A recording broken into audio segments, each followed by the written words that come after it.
Good morning सभी लोगों को। हम जो वीडियो श्रृंखला शुरू किए थे 1995 से लेकर 2023 तक का उसी कड़ी में अगली PYQ होगा। मैं हमेशा थोड़ी सी वीडियो लेट हो गई, 4-5 दिन से मेरी तबीयत खराब थी, इस वजह से लेट हो गई। अब ध्यान से देखिएगा, फिलॉसफी के MCQ क्वेश्चन आपको यहाँ पर 95 से मैं बोला हूँ। यहाँ पर आपको एक चीज करना है, PYQ के नेचर को समझना है। नेचर ऑफ दिस क्वेश्चन को समझना बहुत जरूरी है। How many question you solve in this exam? There is no matter, only one matter, how to understand the nature of this question, because nature of this question is give a backup to understand to any other types dimension of this question। तो ध्यान से देखिए, इस पे हम लोग शुरू करते हैं। मैं हमेशा एक मेरी कोटेशन है, ध्यान से पढ़िएगा कि जीतने वाले कोई अलग कार्य नहीं करते हैं, बल्कि हर कार्य को अलग अंदाज में करने का प्रयास करते हैं। जब तक थोड़ा सा भीड़ से हटके थोड़ा सा सोचोगे नहीं, तब तक सफलता नहीं मिलेगी। और सफलता का ये मूल मंत्र है। किसी भी कंपटीशन को क्वालिफाई करने का सबसे बेस्ट तरीका ये है कि पहले अपनी स्मार्ट स्ट्रेटजी अपनाइए कि किस किस चीज़ों को लेंगे, कौन से रिसोर्स होगा, क्या चीज़ें होगी। उसके बाद स्मार्ट तरीके से वर्क कीजिए। स्मार्ट तरीके से कहने का मतलब कि कम से कम 10 इयर्स के PYQ को एनालिसिस करिए और उस सॉल्व न करिए, उसके नेचर को समझिए कि किस तरीके से क्वेश्चन बन रहे हैं।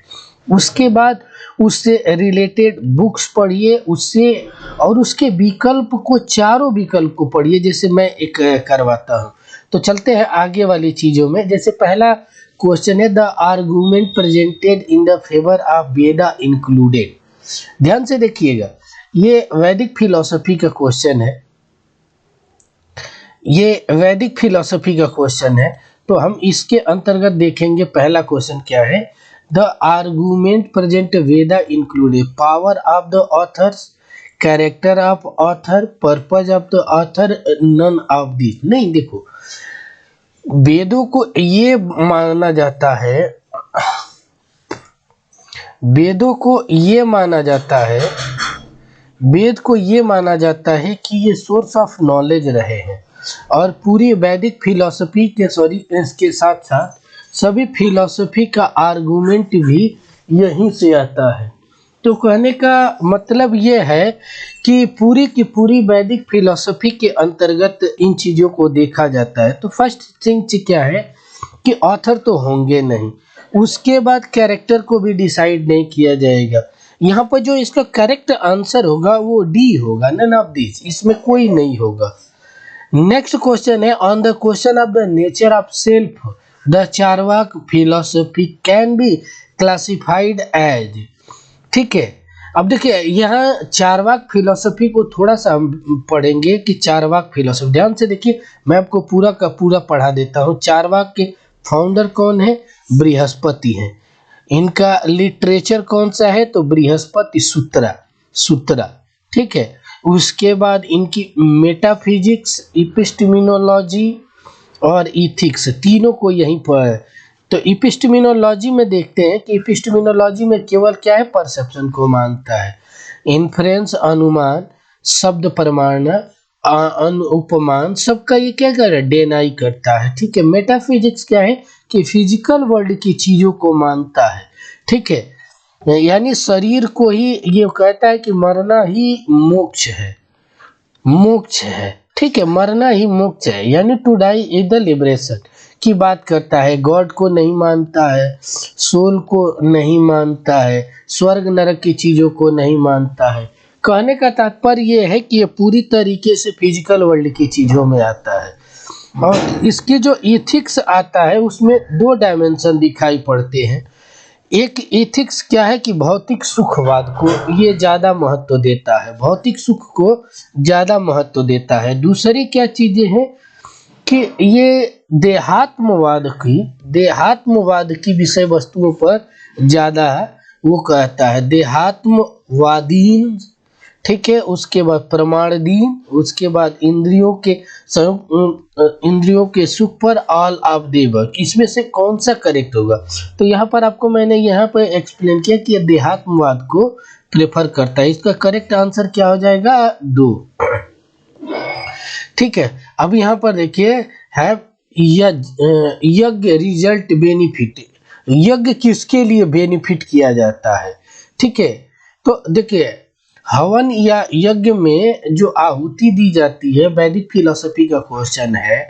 जैसे ऋग्वेद का जो पुजारी है उसे होता कहा जाता है, ठीक है। तो इसी तरीके से सामवेद का भी है, यजुर्वेद का भी है, अथर्ववेद का है। तो हवन को कहा जाता है, हवन को हमारे यहाँ माना जाता है कि ये पृथ्वी को और आकाश के देवताओं को जोड़ने वाला एलिमेंट है।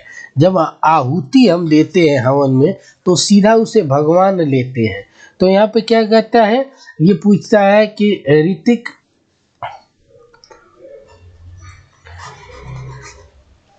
ये पूछ रहा है कि किसका भाग होगा।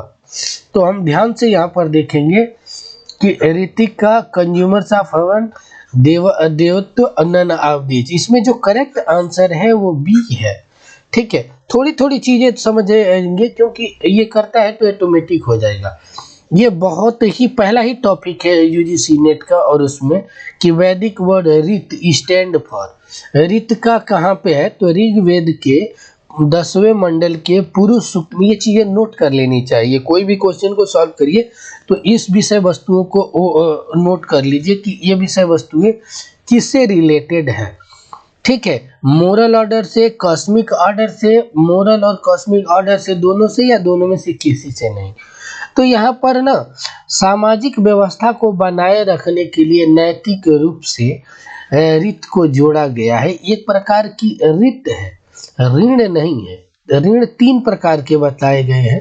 तो यहाँ पर 3 की बात की गई है, यानी ये मोरल रूप से भी और कॉस्मिक ऑर्डर के दोनों के लिए वैल्यूएबल है। इसलिए इसका जो करेक्ट आंसर क्या हो जाएगा? वो 4 हो जाएगा। नेक्स्ट है which out the following does not refute perception as the valid means to knowledge. अब यहाँ पर वैलिड नॉलेज को, न्याय फिलॉसफी को हम थोड़ा सा देख ले कि न्याय फिलॉसफी को जो फाउंडर है महर्षि गौतम है, उसका लिटरेचर है। तो न्याय प्लस सूत्रा इक्वल टू क्या हो जाएगा? न्याय सूत्र। उसकी परमाणु मीमांसा एपिस्टेमिनोलॉजी है, वो 4 चीजों पर डिवाइड है। परसेप्शन, प्रत्यक्ष परमाणु, दूसरा अनुमान, इन्फ्रेंस, तीसरा शब्द प्रमाण, टेस्टिमोनी, और चौथा कंपैरिजन यानी उपमान के आधार पर आधारित है। ठीक है, इस चीजों को ध्यान से देखना है। ये मेटाफिजिक्स को कहता है कि आत्मा का आगंतुक गुण मानता है। जयश्री भट्ट, श्रीहर्ष, गौतमा, नागार्जुन। ठीक है, तो देखो आप थोड़ा सा भी दिमाग लगाओगे, ठीक है, तो ये चीज तो देख लो क्वेश्चन को कैसे, नागार्जुन, बाबा नागार्जुन ये तो होंगे नहीं।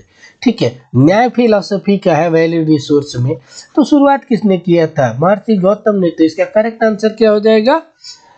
5 का सी हो जाएगा। अगला है which of the following does not form the part of Brahma, ब्रह्म विहारा। ब्रह्म विहारा का कौन सा पार्ट नहीं है? मैत्री, दया, मुदिता, उपेक्षा। ठीक है, ध्यान से देखिएगा कि आपको इसमें पता चलेगा कि मैत्री है, दया है। तो देखिए ये वर्ड सुने होंगे, मैत्री, मुदिता, उपेक्षा, लेकिन दया को इसमें नहीं शामिल किया गया है। एकदम फ्री की चीजें हैं, एनालाइसिस। ये देखा जाता है कि कौन कौन है। जब पूछे कि नहीं है, ठीक है, नहीं है, तो ये देखा जाता है कौन कौन है, और जब पूछे कि कौन है तो कौन कौन नहीं है। उल्टा का क्रॉस चेक किया जाता है, ऑटोमेटिक आंसर मिल जाएगा। तो इसका करेक्ट आंसर क्या हो जाएगा? बी हो जाएगा। अगला है कि बुद्धिस्ट डॉक्ट्रिन प्रतीत समुत्पाद कैन बी डिफाइंड, यानी भगवान बुद्ध को देखते हैं, यानी बौद्ध फिलॉसफी को देखें तो इसके फाउंडर कौन हो जाएंगे? महर्षि गौतम हो जाएंगे, सॉरी भगवान बुद्ध हो जाएंगे, गौतम बुद्ध हो जाएंगे। इनके लिटरेचर को क्या बोलते हैं? त्रिपिटका, पीटका। और उसके बाद इनका जो पूरा फिलॉसफी है नोबल ट्रूथ पे है, नोबल ट्रूथ पे है, ट्रूथ पे है। तो क्या है? दुख है, दुख समुदाय है, दुख का कारण है, जिसे कहा जाता है दुख निरोध है, दुख निरोध गावनी का मार्ग है, जिससे क्या है कि अष्टांगिक मार्ग के रूप में जाना जाता है। ये बेसिक चीजें हैं। तो ये प्रतीत समुत्पाद इनके क्या है? Second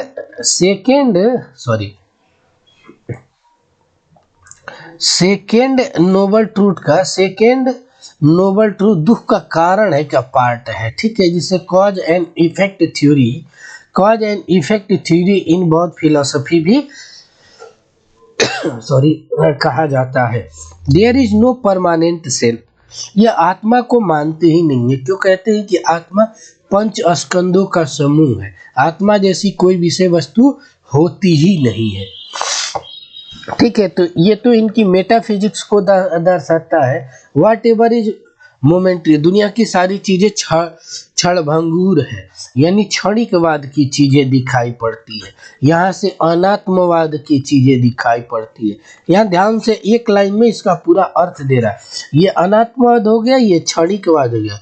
there is no origination of some element, ये भी चीजें करेक्ट नहीं है। अब देखो, whatever originated is some condition, किसी भी कारण को उत्पन्न होने के पीछे कुछ न कुछ, किसी भी कार्य को उत्पन्न होने के पीछे कुछ न कुछ कारण होता है। इसी को कहते हैं कॉज एंड इफेक्ट थ्योरी, इसलिए इसका जो करेक्ट आंसर क्या हो जाएगा? डी हो जाएगा, ठीक है। अगला क्वेश्चन है लिबरेशन अकॉर्डिंग टू जैनिज्म। तो ध्यान से हम जैनिज्म को देख ले, तो जैनिज्म के जो फाउंडर हैं उसमें दो नाम आता है, ऋषभदेव और महावीर। ये फर्स्ट तीर्थंकर है, ये 24 नंबर के तीर्थंकर हैं। लिटरेचर है वो प्राकृतिक लैंग्वेज में लिखी गई है, जिसे आगम कहा गया है, ठीक है। लिबरेशन यानी मेटाफिजिक्स क्या है? त्रिरत्ना पर डिपेंड करती है,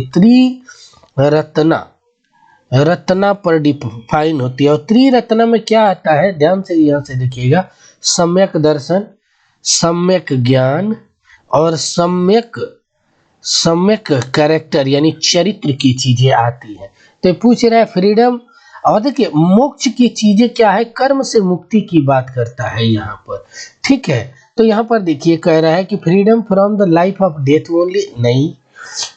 अब यहाँ पर ध्यान से देखेंगे थोड़ा सा कि फ्रीडम जीवन मुक्ति, विदेह मुक्ति, हाँ ये भी करेक्ट है, ठीक है। Freedom from the Karma only, yes ये भी है।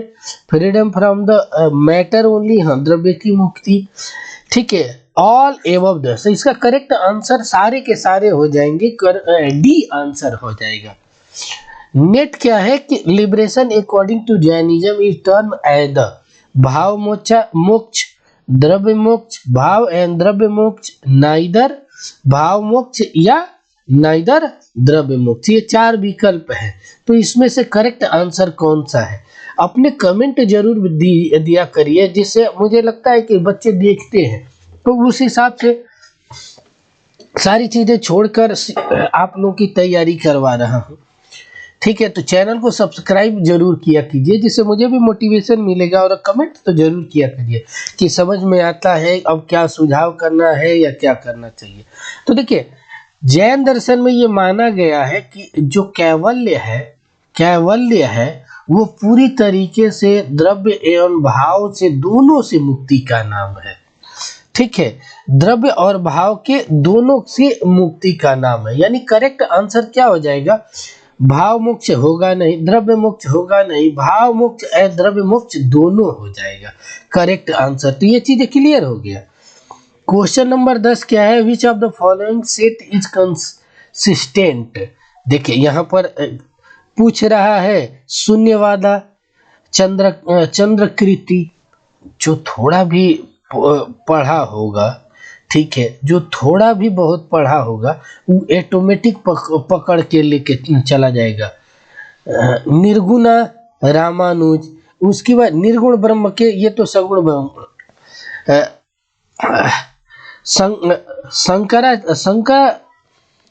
शंकर ज्ञान मार्ग को मानते थे, जबकि रामानुज, वल्लभाचार्य, मध्वाचार्य ये लोग भक्ति मार्ग के थे। और जो भक्ति मार्ग का होगा वो सगुण ब्रह्म का होगा, न कि निर्गुण ब्रह्म का होगा। यानी ये तो क्लियर हो गया कि खत्म हो गया बी।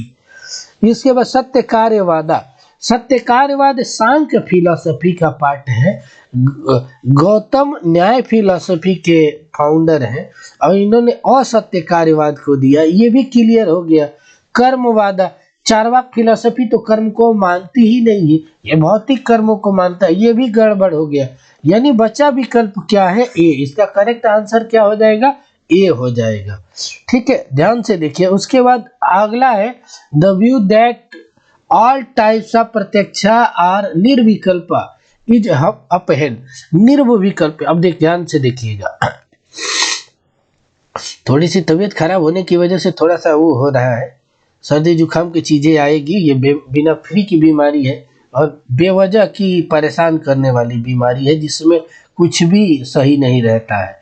प्रत्यक्ष यानी जो इपिस्टेमिनोलॉजी है न्याय फिलॉसफी की, मैंने बताया कि ये 4 चीजों पे है। ठीक है, प्रत्यक्ष, अनुमान इन्फ्रेंस, टेस्टिमोनी शब्द प्रमाण और कंपैरिजन यानी उपमान। तो प्रत्यक्ष को 2 भागों में बांटा गया है, एक लौकिक प्रत्यक्ष, अलौकिक प्रत्यक्ष। अलौकिक प्रत्यक्ष दूसरा क्या है? सविकल्पक प्रत्यक्ष, और दूसरा होता है निर्विकल्पक प्रत्यक्ष। ठीक है, तो निर्विकल्पक सविकल्पक किस में आया? न्याय फिलॉसफी के प्रत्यक्ष में आया। तो ये वैशेषिक नहीं, बुद्धा में नहीं, विशिष्टाद्वैत नहीं, न्याय फिलॉसफी का पार्ट है। करेक्ट आंसर हो गया। ठीक है, परिपथि इज द रिलेशन बिटवीन, यहाँ पर 12 क्वेश्चन नंबर 12 ध्यान से देखिए। ठीक है, प्रपर्थी इज द रिलेशन बिटवीन जीव एंड जगत नहीं, ये अद्वैत वेदांत दर्शन का पार्ट है। वेदांत दर्शन की ओरिजिन ही आप जानते हैं,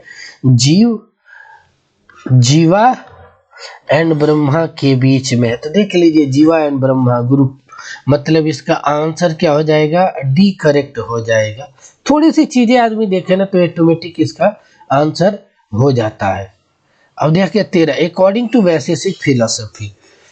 देखिए अकॉर्डिंग टू वैशेषिक फिलॉसफी, तो वैशेषिक फिलॉसफी का वी हो जाएगा। इसके फाउंडर हो जाएंगे महर्षि कणाद। इसके जो लिटरेचर हो जाएगा वैशेषिक प्लस सूत्र, वैशेषिक सूत्र। इसकी एपिस्टेमिनोलॉजी में क्या है कि 2 प्रमाण को मानता है, परसेप्शन, परसेसर और इन्फ्रेंस की चीजें मानता है। तो ध्यान से देखिएगा, इसे एटम पर आधारित सिद्धांत है, परमाणुवाद के रूप में हर विषय वस्तुओं को एनालिसिस करने का काम करता है। तो यहाँ पे लिखा है कि non internal and many, internal and many, internal one and rising in main, non internal and the one. अब यहाँ पर थोड़ा सा भी ध्यान लॉजिकली देखोगे, यानी एटम की चीजों पर, तो इसका करेक्ट आंसर क्या है? Internal one rising in many.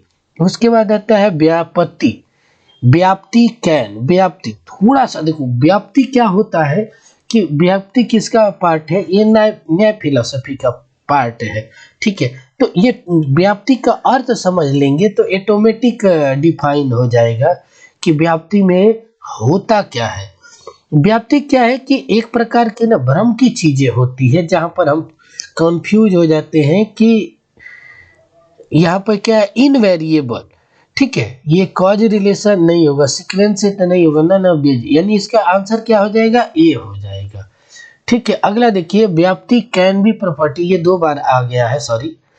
यहाँ पर देखते हैं, सॉरी, क्वेश्चन नंबर 16 का देखते हैं। Which of the following is alternative is accepted by मीमांसा फिलॉसफी। इसका फाउंडर कौन है? मीमांसा फिलॉसफी के फाउंडर कौन है? थोड़ा सा सफरिंग करेगा। उसके बाद लिटरेचर क्या है? मीमांसा प्लस सूत्रा। ठीक है, मीमांसा सूत्र हो गया। ये इसको एक नाम से जाना जाता है कर्म मीमांसा। ये देखिए यानी वेदांत को दो भागों में बांटा गया है, पूर्व मीमांसा प्लस उत्तर मीमांसा। उत्तर मीमांसा तो पूर्व मीमांसा किस पर आधारित है, थ्योरी ऑफ कर्मा पर आधारित है। उत्तर मीमांसा क्या है, थ्योरी ऑफ नॉलेज पर आधारित है। इसके जो फाउंडर है महर्षि जैमिनी है, ठीक है। ये आगे चल के दो भागों में बट जाता है, कुमारिल भट्ट और प्रभाकर मिश्र मीमांसा, ठीक है। तो ये कह रहा है कि मीमांसा किसके चीजों को स्वतः प्रमाण या किसके, तो मीमांसा का प्रमाण के याद करने का एक सबसे अच्छा ट्रिक है एमएसपी।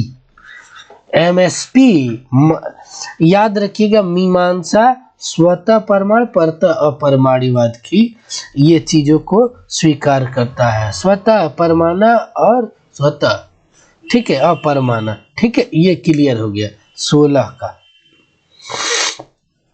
अगला ध्यान से देखते हैं, अगला क्या है। अगला क्या है, 17 Samkhya philosophy, cause and effect theory. Cause and effect theory Samkhya philosophy के क्या है, सत्य कार्यवाद है। तो सांख्य फिलोसफी का बेसिक देख लें कि सांख्य फिलोसफी के जो संस्थापक है महर्षि कपिल है, ठीक है। इसका जो लिटरेचर है सांख्य प्लस सूत्रा, ठीक है।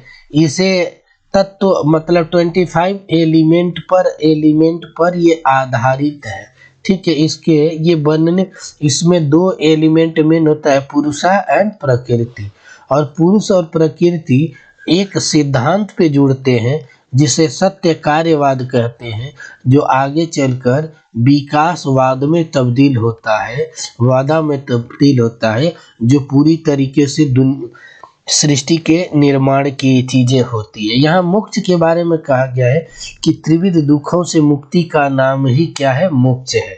देखिए हमेशा सांख्य और योग फिलॉसफी को साथ में पढ़ा जाता है।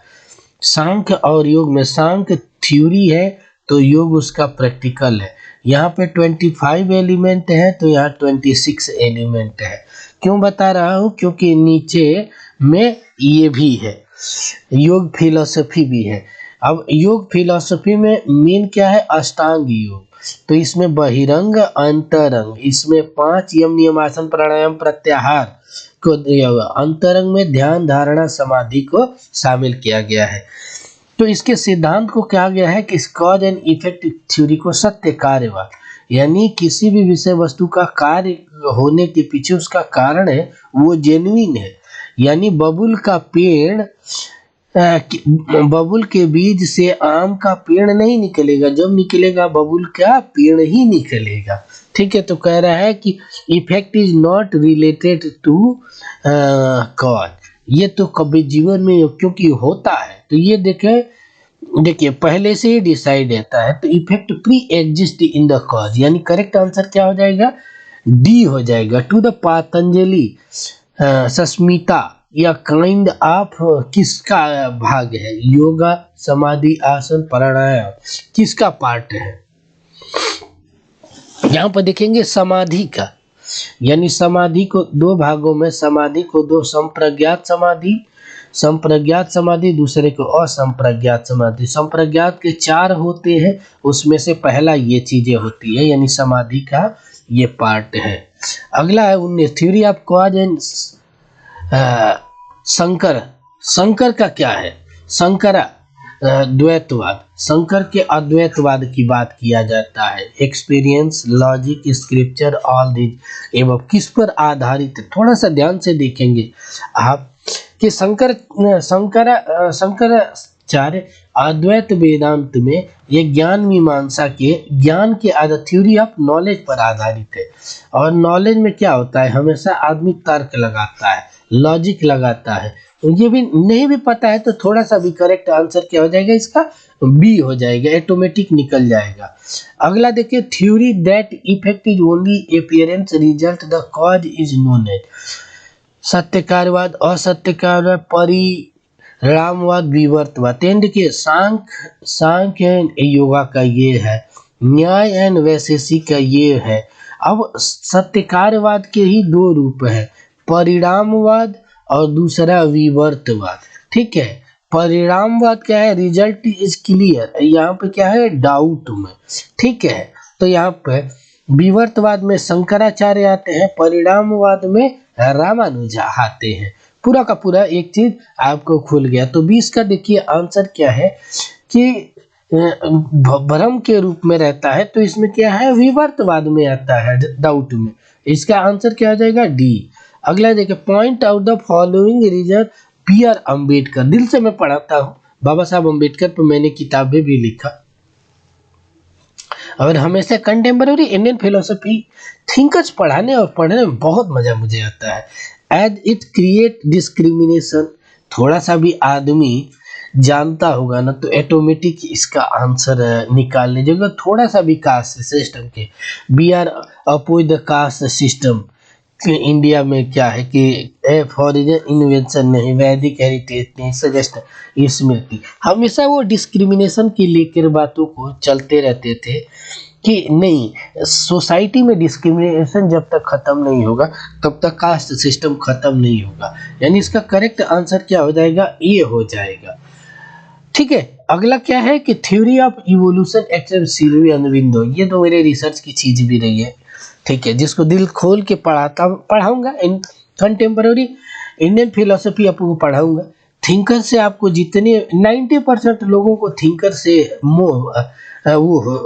मतलब टफ लगते हैं। थिंकर्स का टफ लगने का कारण क्या है कि फिलोसफी का स्टूडेंट फिलोसफिकल डायमेंशन में पढ़ता है, पॉलिटी का स्टूडेंट पॉलिटिकल डायमेंशन में पढ़ता है, सोशियोलॉजी का स्टूडेंट सोशियोलॉजिकल डायमेंशन में पढ़ता है, इसीलिए बेड़ा गर्क होता है। इसको ना थोड़ा सा थिंकर्स को कभी भी कंप्लीट डायमेंशन में पढ़ा जाए और ये देखा जाए उस समय की सिचुएशन क्या थी जिसके आधार पर ये आता है। सबसे कंटेम्पररी इंडियन फिलोसफी में सारे लगभग 90% लोगों को टफ लगती है तो श्री अरविंद की थ्योरी लगती है, मुझे भी थी, लेकिन रिसर्च के दौरान समझ में आया कि किस तरीके से है। तो ये पूछ रहा इमरजेंट इवोल्यूशन नहीं, मैकेनिकल इवोल्यूशन, ये दैवी है, आंतरिक चीजों का है। ठीक है, ये इंटीग्रल इवोल्यूशन, इसी से आधार से निकल के आया है इंटीग्रल योग। ठीक है, करेक्ट आंसर क्या हो जाएगा, सी। अगला देखिए, to whom the following statement can be rightfully attribute to he reads Shankara from the exit point of the. ये देखो, अब एक चीज ना, यदि मान लो कि कुछ भी इस तरीके के क्वेश्चन आते हैं तुझे नहीं आता है तो ये देख लेना, कंटेम्पररी इंडियन फिलोसफी का बेस क्या है, अद्वैत वेदांत है। अद्वैत वेदांत है सारे लोगों का, जिसमें नॉलेज के सिस्टम को लेकर श्री अरविंद चलते हैं, जबकि भक्ति और ज्ञान सभी को योग को लेकर स्वामी विवेकानंद चलते हैं। अद्वैत वेदांत की भक्ति परंपरा को लेकर राधा कृष्णन चलते हैं। इसके नॉलेज के पॉइंट को लेकर जे कृष्णमूर्ति भी चलते हैं। तो इसमें स्वामी विवेकानंद, श्री अरविंदो और राधा कृष्णन, जे कृष्णमूर्ति। तो करेक्ट आंसर क्या हो जाएगा, बी हो जाएगा। इसका करेक्ट आंसर श्री अरविंदो हो जाएगा। ठीक है, 24 देखिए, ट्रू नॉलेज अकॉर्डिंग टू जे कृष्णमूर्ति, बहुत ही फेमस टॉपिक है और बहुत ही करेक्ट। इसको हमें एक्सेप्ट द रिलीजियस टेक्स्ट, यहाँ पर आंसर भी मैंने बताया है, यहाँ पर आंसर भी बताया है।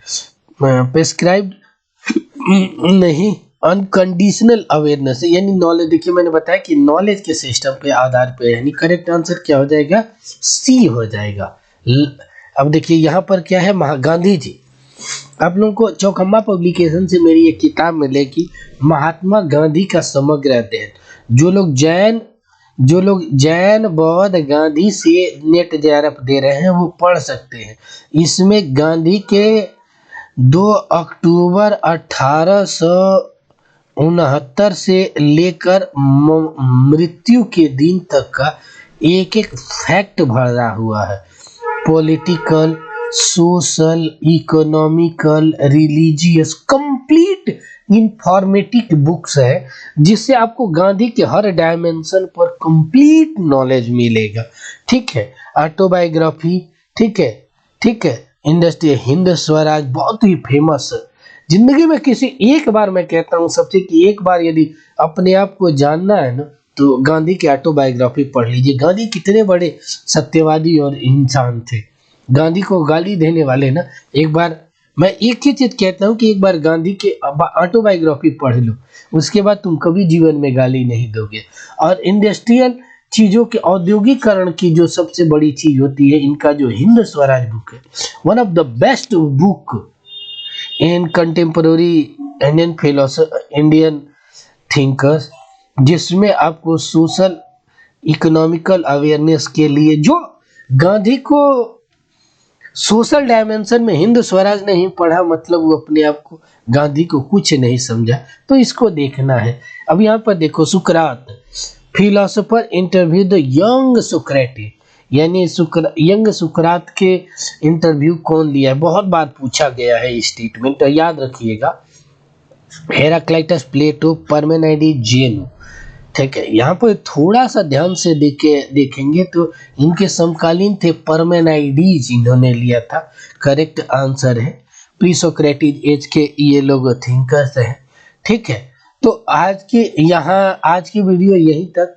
आप लोगों से रिक्वेस्ट है कि ज़्यादा से ज़्यादा चैनल को सब्सक्राइब कीजिए, कमेंट करके बताइए कि क्या इस तरीके से सही है, या आपके थोड़ा सा कमेंट करते हैं तो मुझे भी मोटिवेशन मिलता है कि नहीं, बच्चे पूरा देखते हैं और समझाते हैं। तो प्लीज़ देखिए, मेरा तबीयत खराब नहीं हुआ होता तो मैं 4 दिन गैप नहीं किया होता। और मैं कमिटमेंट कर रहा हूँ, ये कमिटमेंट कर रहा हूँ कि आपके 2 जून से पहले, 2 जून से पहले या 1 जून से पहले 1995 से लेकर 2023 तक के पीवाईक्यू सब सॉल्व करा दूंगा। 95% के पास पीवाईक्यू मिलेगी आपको केवल और केवल 2005 से लेकर, लेकिन मैं बाकी 10 सालों का भी ढूंढ के निकाला हूँ। आप लोग के लिए मेहनत किया जा रहा है, आप लोग सहयोग करें, चैनल को सब्सक्राइब करें, कमेंट करके तो जरूर बताएं कि क्या अच्छा लगा या क्या और सुझाव है, और दूसरों को शेयर जरूर करें जिससे अपना भी भला हो और दूसरों का भी भला हो। तो आज की वीडियो श्रृंखला के अंतर्गत यहीं तक। आप लोगों को बहुत बहुत धन्यवाद, thank you so much. Video को लाइक करें, शेयर करें, चैनल को सब्सक्राइब जरूर कीजिए।